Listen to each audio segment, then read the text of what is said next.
Buonasera a tutti, con me ho come ospite stasera il professor avvocato Renato Ellero, già senatore della Repubblica. Buonasera. Buonasera a tutti, a lei e a tutti gli altri. Allora, una domanda che le sembrerà fuori luogo, ma poi saprà perché è importante. Lei è stato senatore per quale partito? Per la Lega Nord prima, poi dopo la rottura sono rimasto come Lega Italiana Federalista, di cui sono stato segretario nazionale. Ultimamente alle elezioni nazionali ha votato PD? Non ho votato nessuno, quindi neanche PD.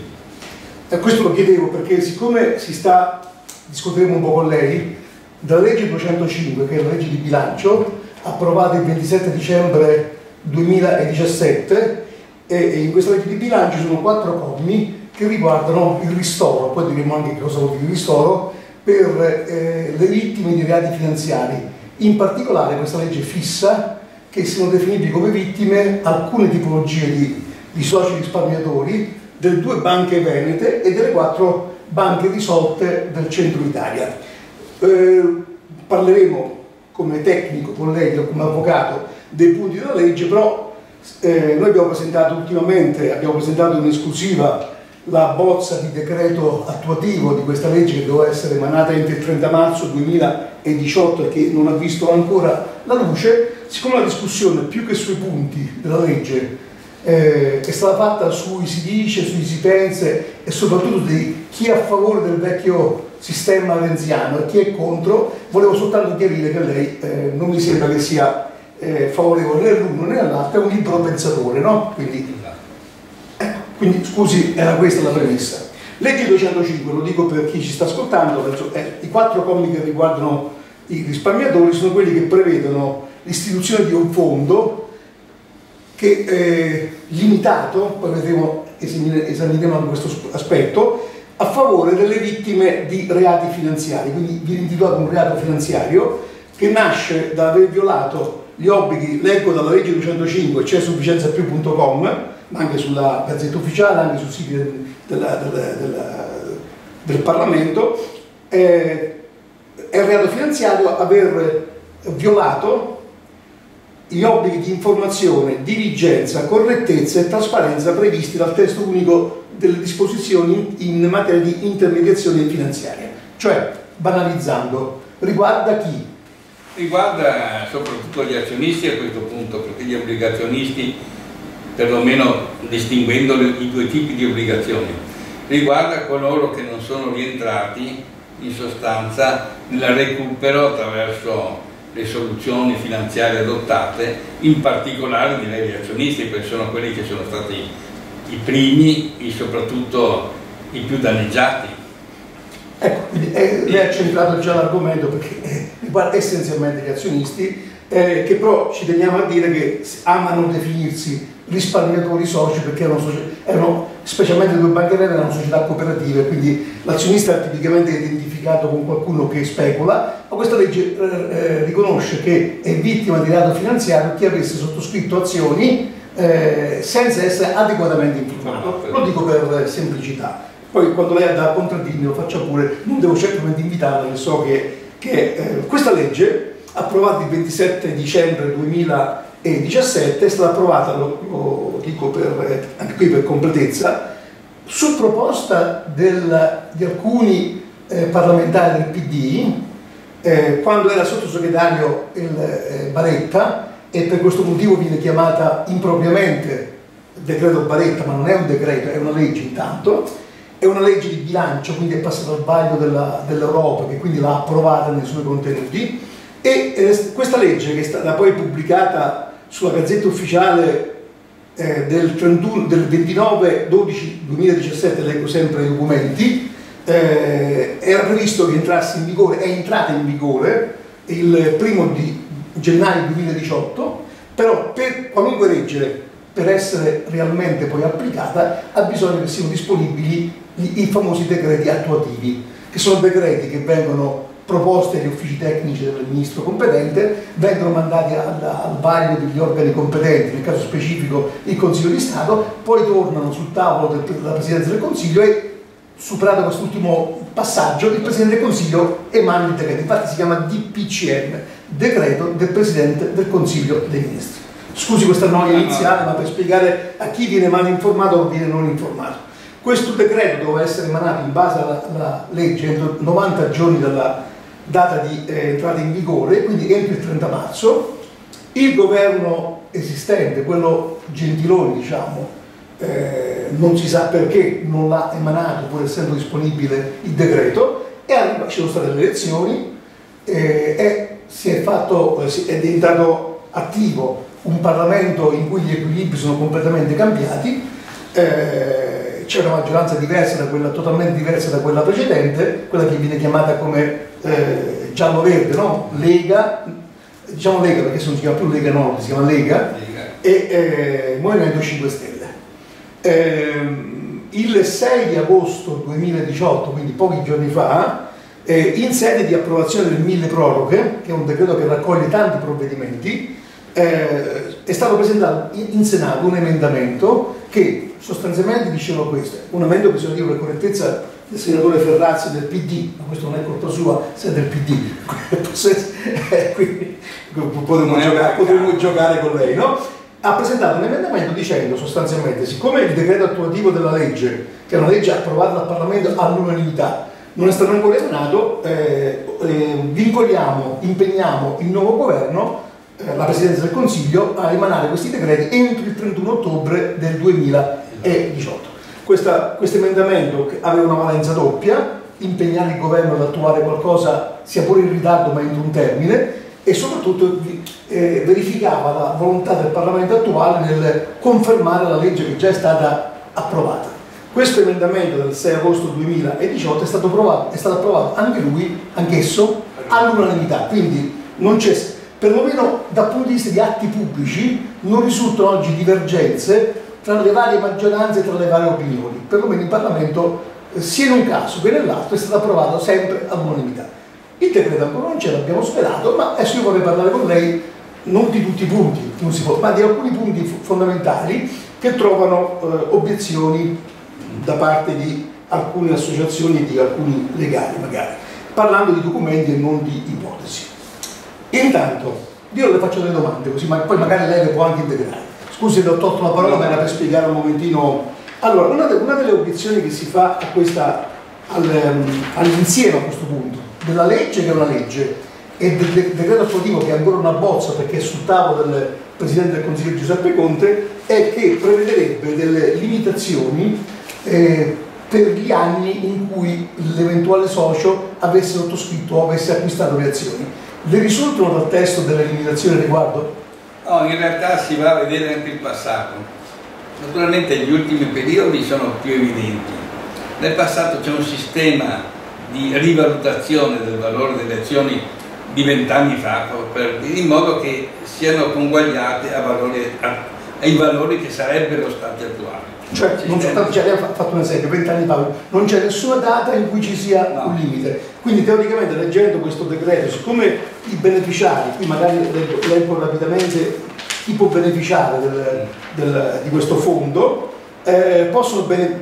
articolo 3 del decreto attuativo, possono chiedere l'intervento del fondo, salto le altre frasi, comma 1, i risparmiatori che hanno acquistato strumenti finanziari, quindi titoli, azioni o obbligazioni subordinate, nell'ambito di un rapporto negoziale diretto con le banche, in risoluzione delle 4 banche del Centro Italia o liquidazione delle 2 banche belliche. C'è un lasso temporale che definisce queste 6 banche come uniche beneficiari, i soci di queste 6 banche come unici beneficiari.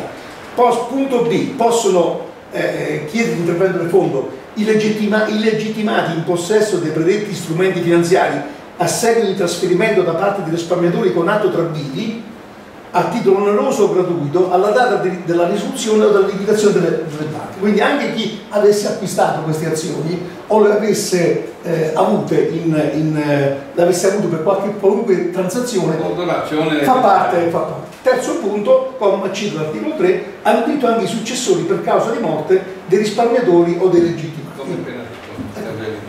Allora, quindi questo è quello che va detto. Quindi, tra l'altro è interessante che definisca i danneggiati come risparmiatori, non soltanto come azionisti, che è stata una vecchia battaglia. Allora, un'altra domanda. appurato che non c'è nessun punto che dica che sono esclusi dal beneficio, dal ristoro, chi avesse sottoscritto le azioni alla fondazione della banca, ma addirittura, come lei ha precisato, c'è un metodo di calcolo in base al valore di acquisto, al prezzo di acquisto, di rivalutazioni e interessi, quindi penso che sia. Un'altra domanda: è escluso, risulta che sia escluso da questo decreto chi dei soci, sono state decine di migliaia delle due banche venete, in particolare in questo caso, ha aderito all'offerta pubblica di transazione? No. Lì bisogna... Allora, chi ha aderito e ha avuto un ristoro, questo ristoro evidentemente va scomputato da quello che gli viene poi ristorato alla fine. Esempio economico: se ha avuto il danno di 100.000 euro, ne ha avuto un ristoro di 20.000, non avrà 120.000. Ai 100.000 si toglieranno i 20.000 e ne avrà quindi 80.000 che vanno ad aggiungersi i 20.000 già utili. Questa non è la sua opinione, quello che è scritto qui da no, lo precisavo, perché non diamo per scontato nulla, perché vorrei proprio evitare che si dia per scontato qualcosa. Quindi chi avesse aderito all'offerta pubblica di transazione ha diritto, se viene riconosciuto nel loto, che di avere l'importo meno quello che già percepito. Mi sembra abbastanza logico, direi io, no? Ecco, forse l'equivoco di chi, non siamo maliziosi, dice che l'applicabilità di questo fondo si ferma al 2007, forse fa confusione con l'offerta pubblica di transazione, che proprio invece era limitata ai soci che avessero... Vuole fare confusione. Vabbè, ma questo noi siamo buoni, no? Vuol fare dal 2007, lo so che lei non è buono, però voglio essere buono io. Dal 2007 in poi riguardava l'offerta pubblica di transazione. Quindi chi avesse aderito a quell'offerta può avere quello che non ha ancora avuto, chi avendo acquistato azioni prima e quindi non avesse neanche aderito all'offerta può avere tutto sostanzialmente. Poi vediamo anche qui i limiti. L'offerta, lo dico per correttezza, questo decreto e la legge riguardano privati cittadini, ditte individuali, quindi non riguarda le azioni, le società di capitale. Esatto. Qui c'è una ratio, può essere, nulla impedisce il modesto, insomma, investitore. Cioè chi non aveva gli strumenti per poter capire quello che gli veniva venduto. Possiamo discutere che si potrebbe estendere la legge anche alle società di capitale, ma questo può essere un'estensione, non è che c'è anche perché le centinaia di migliaia di soci erano essenzialmente di questa tipologia, privati o ditte individuali. Un'altra domanda che le vorrei fare, che viene tipicamente obiettato come punto negativo senza aver conosciuto prima il decreto, o peggio ancora se lo conoscevano e l'hanno raccontato in maniera sbagliata, quindi mi sarei un momentino legato. Allora, c'è un punto che è oggettivo: il fondo assegnato a questa legge è di 100 milioni in 4 anni, 25 milioni all'anno. Sicuramente questo è pacifico, che sia una cifra molto piccola rispetto a quello che è il danno complessivo subito dai soci vittime dei reati finanziari. Non è proprio così. Come è possibile? È previsto un meccanismo o è sottinteso un meccanismo che preveda accesso a nuovi fondi? No, è previsto che si possa aumentare questa quantità attraverso un meccanismo che è l'andare a recuperare del denaro, quello necessario, per esempio dei cosiddetti conti dormienti delle banche. È chiaro, non so se quello coprirà, non forse neanche quello, però va detto che questo è un fondo che è in aumento costante, cioè all'incirca oggi credo sia sul 1,5 miliardi. Sono per precisione, sempre i documenti del MEF, 1.574 milioni fino al 2016. Allora, però ci sono conti dormienti del 2017 che riguardano il passato, poi del 18, del 19, del 20, cioè man mano che passano gli anni si assommano altri conti dormienti, quindi oggi come oggi, cioè a 2 anni fa era 1,5 miliardi e qualcosa milioni, nel 2020 può darsi che siano 2 miliardi, non posso sapere perché non so quali sono i conti dormienti. Comunque è una quantità di denaro che in crescita. C'è da dire anche che lei ha detto giustamente, ha detto una parola giusta, ha detto giusto, sono i conti dormienti. Questi conti dormienti sono stati definiti dalla legge del 2005 che per prima istituiva il concetto di rimborsabilità di chi avesse subito reati finanziari. la legge 266 del 2005, che individuava come salvadanaio da cui andare a pescare fondi, proprio i fondi dormienti. I fondi dormienti sono i conti dormienti cui accennava lei, ma anche le polizze dormienti e gli altri strumenti finanziari dormienti, quelli che per 10 anni non vengono utilizzati, eccetera, eccetera, eccetera. Quindi in quel 1.574.000.000 che risulta nel libro dello Stato, che fino al 2006 sono cristallizzati, nessuno può chiedere più indietro quei soldi lì, esatto, vanno a crescere negli anni, come lei ha spiegato, ma vanno aggiunte le polizze dormienti, sì, e gli altri strumenti finanziari previsti da quella legge. Anche se devo dire, da parte del Leone lo fanno i conti bancari dormienti. Secondo l'ISVAP, c'è delle cifre molto grosse, l'ISVAP è l'associazione delle assicurazioni, si parla di 900 milioni di assicurazioni tuttora dormienti, però comunque fermiamoci al libro esistente. È il presidente dell'ISVAP, tutto interesse a tenersi quei soldi, no? Questa è una battuta, ma ecco, un piccolo passo indietro, quindi c'è spazio per 1,5 miliardi sicuro più 100 milioni. Una domanda che è a monte, l'ho fatta dopo volutamente. Una polemica è sulla terminologia. Alcuni soci dicono: ah, perché il ristoro non è giusto, io voglio essere rimborsato. Perché il ristoro? Perché se vogliono rimborsi non li avranno, perché l'Europa li blocca giustamente. Mi spiego, l'azionista non è un risparmiatore concettualmente, per diritto.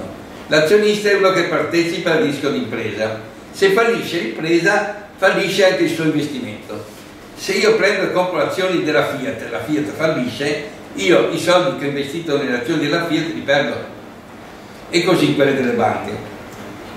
Ha ritenuto il Parlamento, lo Stato, tra virgolette, di affrontare il tema in modo diverso, perché ha constatato che una parte perlomeno di quelli che avevano comperato le azioni di queste banche lo avevano fatto sul presupposto che fosse un risparmio, cioè che fossero sicure, bla bla bla bla bla bla.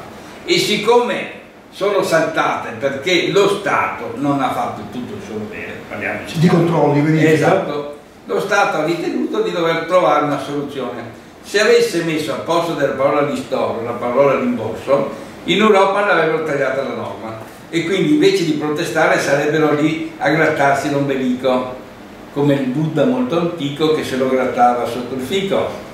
Allora lo Stato, perché in Italia siamo furbi tutti quanti, ha utilizzato un termine, invece di ristoro avesse detto di aiuto sociale, perché questo poi è, perché sono famiglie anche rovinate. Ma se diceva rimborso glielo bloccavano e quindi non si poteva fare. Confermarsi come uomo di legge sostanzialmente. Quindi, perché a parte fare la battuta, io penso che a un socio interessi di prendere i suoi soldi, che siano denominati come ristoro o come rimborso. Non so chi tira fuori questa storia. Chi tira fuori questa storia o un deficiente o un farabutto. Non voglio spiegare perché per deficiente mi pare evidente. Farabutto non voglio perdere tempo con i farabutti. Io posso dire che concordo con lei, ma andiamo avanti. Allora, questo decreto è perfettibile come qualunque decreto attuativo, come qualunque, penso, legge dello Stato, comunque un decreto. Quindi vorrei anche dire che probabilmente alcune istanze che vengono avanzate anche da quelli che lei ha definito forse farabutti potrebbero essere accolte o migliorando questo decreto attuativo, visto che nominalmente fino al 31 ottobre, ma speriamo che venga attuato prima. No, ma io mi riferisco proprio al concetto di ristoro. No, però questo è d'accordissimo. Io parlo anche di alcuni. Ho ristoro, ho chiesto dopo perché altrimenti avremo. Però ecco, ristoro perché non è previsto altro modo. Questa legge che definisce l'esistenza della possibilità di ristorare fa parte della legge di bilancio, lo ripeto, 205, che è la legge di bilancio in quanto tale ha superato il controllo dell'Europa. Quindi l'Europa non può obiettare all'applicazione di questo. Che se invece di ristoro avessero scritto rimborsi, in Europa l'avrebbero sfrontato. Questo è fondamentale. I fondi sono piccoli ma possono essere incrementati, possono aumentare, perché sta al Parlamento, siccome c'è scritto anche che il Ministero dell'Economia e Finanza fa periodicamente un rapporto alle Camere sullo stato di attuazione della legge, poi starà ai soci e al Parlamento sensibilizzare perché questo fondo venga costantemente incrementato. A parte che il fondo è costantemente incrementato da quello che ho detto prima, poi nessuno esclude al Parlamento il potere di dire metto altri 500 milioni. Nessuno lo impedisce. Soprattutto se l'economia sempre per correttezza. sicurezza i fondi dormienti, quelli regolati dalla legge 266 del 23 dicembre 2005, possono essere utilizzati, quando furono istituiti potevano essere utilizzati per reati finanziari, quelli di cui parla questo decreto, per i bond argentini, che è una questione chiusa, e poi sta aggiunto nel tempo altre due possibilità: interventi sociali per la social card e finanziamento della ricerca. Quindi quando c'è un timore, a parte che il timore è sempre presente, che può essere fatta una legge che attinga questo fondo per altri motivi, come sono state fatte delle leggi che hanno detto non soltanto per i bond, non soltanto per i reati finanziari, ma anche per la social card, anche per la ricerca scientifica. L'obiezione è che potrebbero essere usati questi fondi per altre questioni, e vale sempre meno se questo fondo venisse attivato subito e si attingesse subito. Esatto. Quindi questo è, parlo cinicamente, no? Intanto ci sarebbe un ristoro immediato. Esatto. Ecco, c'è un punto che ha qualche interpretazione da fare. La legge 205, quella del fondo, parla che per poter definiscere, per poter aver diritto a questo rimborso, a questo ristoro, a questo ristoro, bisogna o esibire una sentenza di un tribunale, ma ce ne sono pochissimi, forse proprio si contano su di mano, oppure bisogna esibire un lodo arbitrale della Camera, che riguarda della Camera arbitrale per i contratti pubblici relativi al lavoro, l'ANAC. E quindi sembrerebbe, leggendo la legge, che chi emette il lodo debba essere l'ANAC.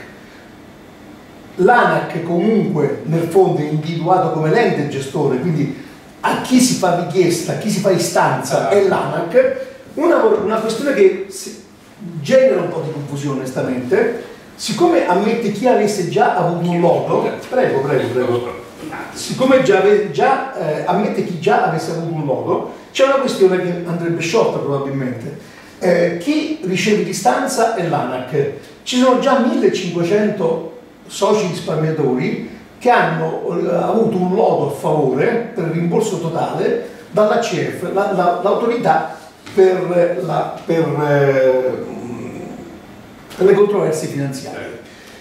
Qui in effetti, a rigor di logica, c'è un po' di nebulosità, perché nel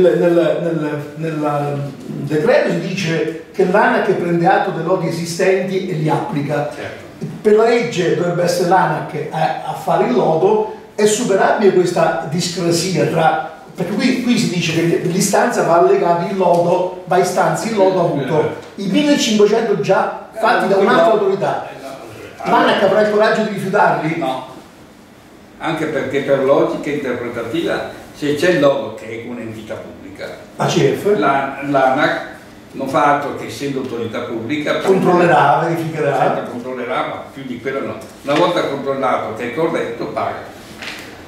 Un punto importante, è chiaro che ripeto, nulla è perfetto, non dico che se l'avesse fatto lei forse poteva farlo meglio, tolgo il forse magari, che non la conosco, anche per esperienza professionale.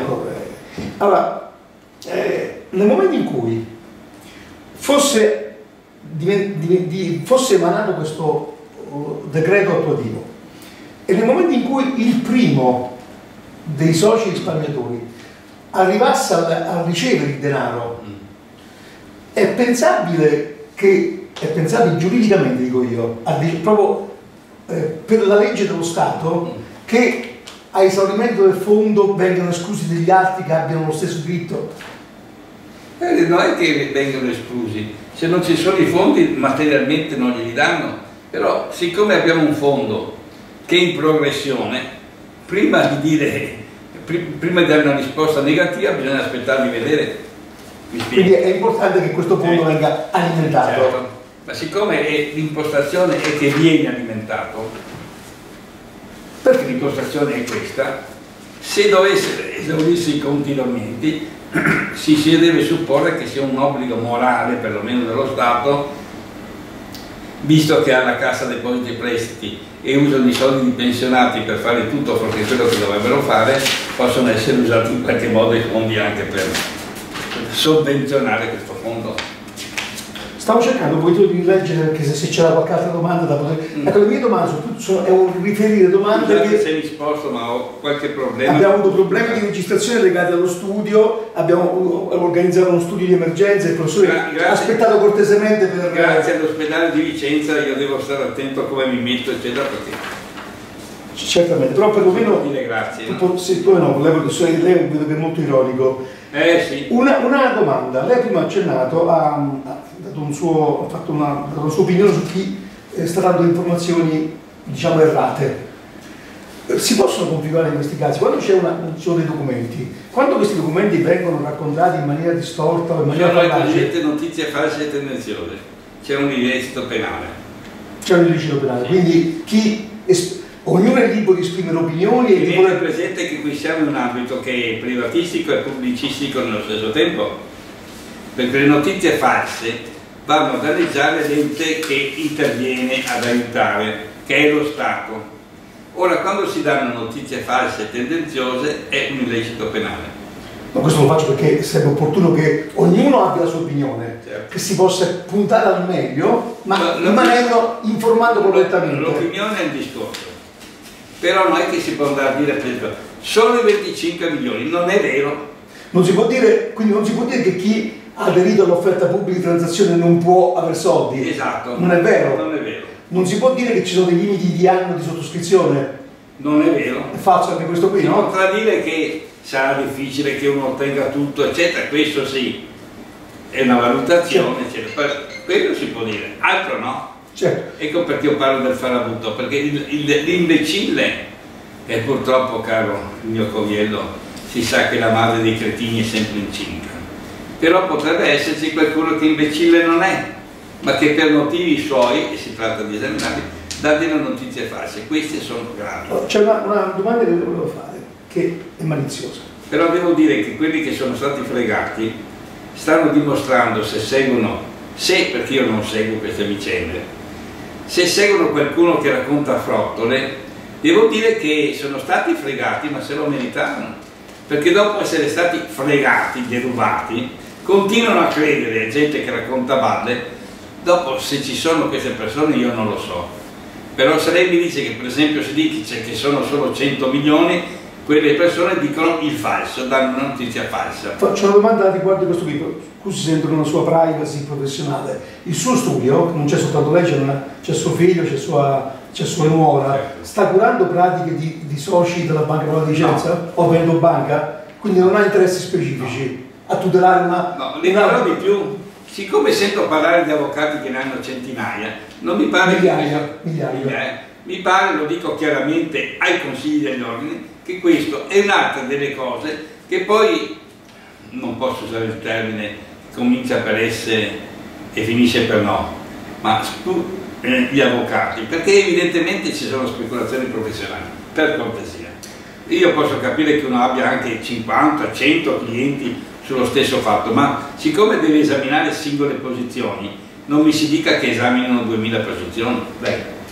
E gli avvocati vogliono godere della fiducia della gente, cominciano a comportarsi correttamente e comincino gli ordini a intervenire nei confronti di quegli avvocati che non si comportano correttamente, ma siccome hanno studi grossi, proprio grazie eccetera, i consigli dell'ordine sembra che tacciano. Un'altra domanda. E non è solo questo. Un'altra domanda. Ci sono, io lei sa che da parecchi anni seguo la vicenda, soprattutto la Banca Popolare di Vicenza, anche Veneto Banca, ma in particolare i libri che abbiamo scritto, che sono raccolti di articoli, quindi quando alcune associazioni, quelle parlo di quelle costituite soltanto da soci, non neanche esistevano, perché i soci pensavano, erano in fila a comprare azioni presso la banca. Io perciò mi reputo un pochettino detentore di qualche sapere in più in qualche caso. Anch'io non ho azioni e anch'io non ho da tutelare nessun tipo di interesse. Volevo chiedere quest'altra cosa. Dai documenti che ho acquisito dalla Procura risultano, c'è un file di cessioni illecite, quindi non parliamo di scavalcati, in anni in cui ancora magari illeciti erano probabilmente commessi, però non si parlava di scavalcati. Ci sono un numero notevole, circa 27.000, ma devo controllare bene, di soci che hanno venduto lavorazioni, anche importi consistenti. Alcuni di quelli che oggi operano anche a tutela nominale tutela di altri associati.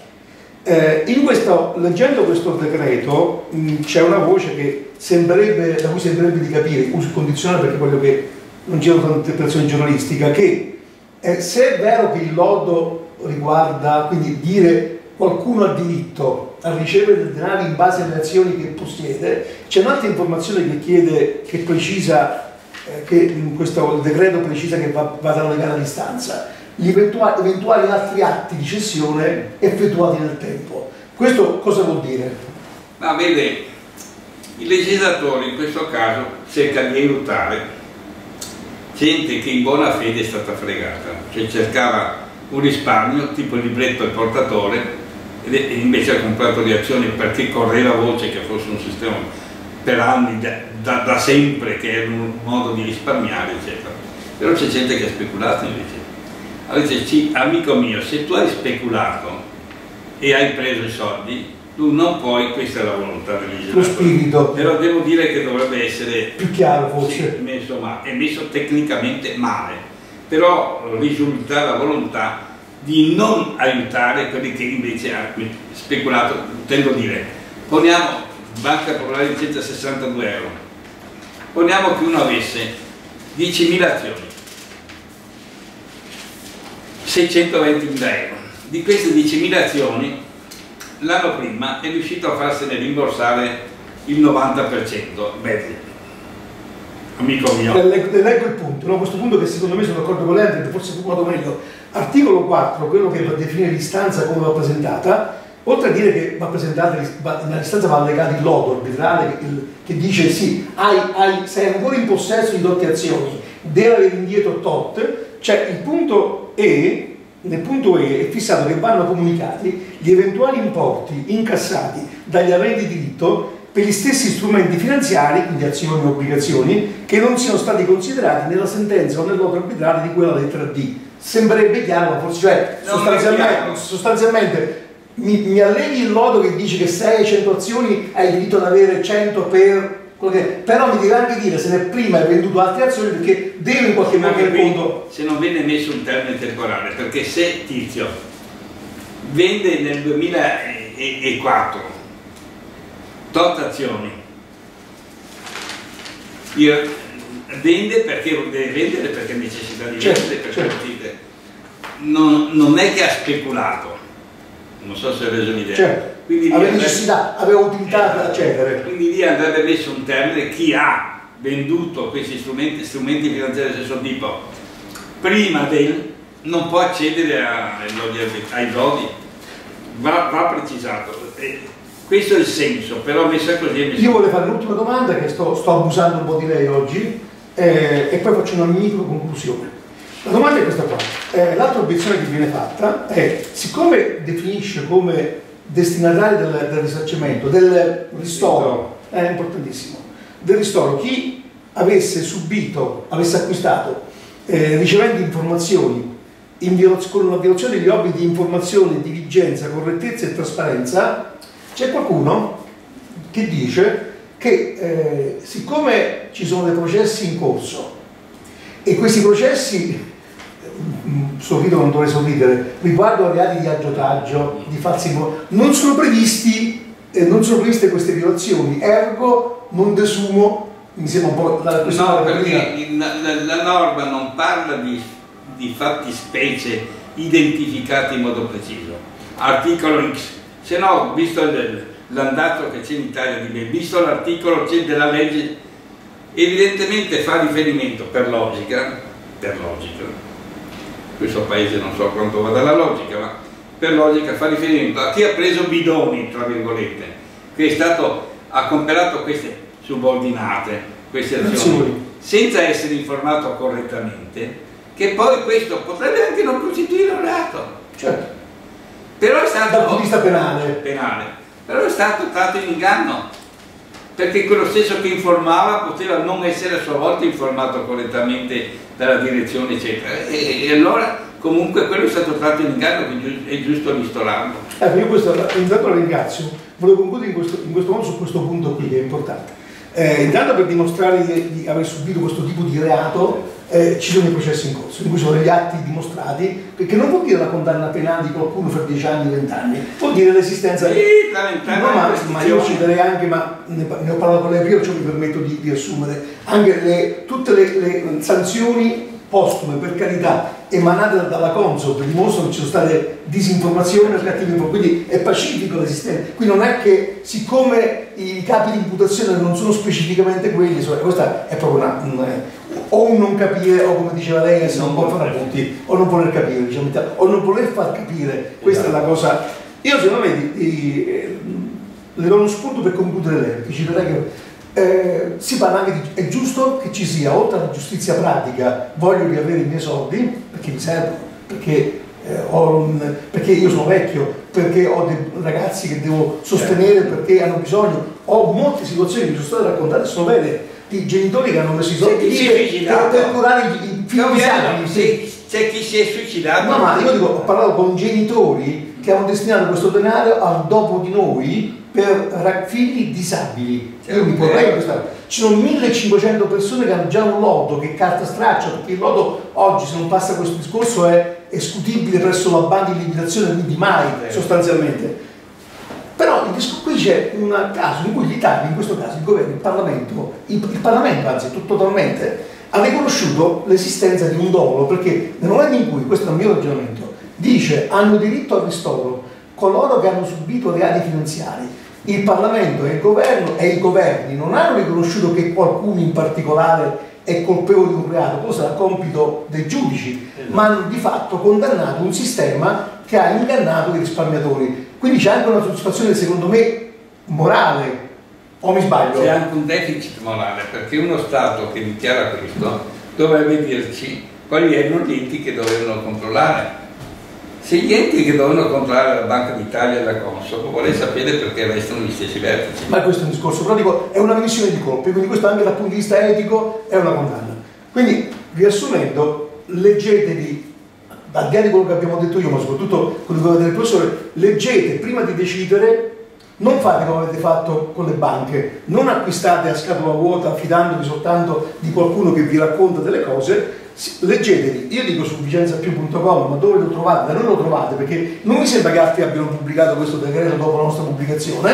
Su vicenzapiù.com c'è sia l'estratto, non l'estratto, ci sono i 4 commi della legge 105 che definiscono il perimetro, sia il decreto attuativo. Quindi fatevi un'idea, prendete le informazioni che abbiamo oggi noi, prendete altre informazioni, ma sulla base dei punti che sono scritti, perché questi valgono, le altre sono semplicemente delle chiacchiere. Vedi, quello che si può dire è che ci sono dei punti che andrebbero precisati normativamente, come ho detto anche prima, quindi si possono contestare, visto che c'è il suo regolamento che esce, si potrebbe intervenire. Ma lei preferirebbe così, lei non è socio, non è pro, lei preferirebbe intanto partire con questo sistema di ristoro o attendere una nuova legge? No, questo.